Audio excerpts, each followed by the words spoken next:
The inaugural has become much more of a television event, and so all the characteristics of a big event, heavily produced, many participants, is characteristic of this television era thing, and it's a lot of attention is made to being inclusive, hitting all the right notes, bringing in as many groups as you possibly can. So there may be multiple prayers, which gives an opportunity, for example, to have clergy from different religions, from different parts of the country, different sects appear and give their blessings. Second inaugurals are, as events, and particularly as inaugural speeches, are not very memorable by and large.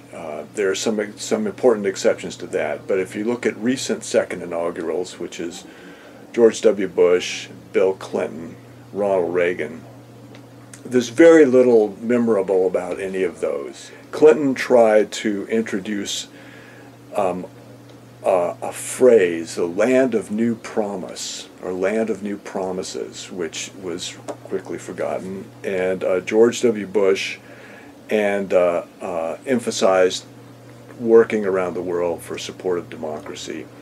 Ronald Reagan ended with a very nice, very beautiful paragraph talking about history and our connection to history, the ribbon of history, the song of freedom, but we really don't remember much about second inaugural addresses for the most part. The second inaugural, like the first, has certain kind of stylized characteristics to it.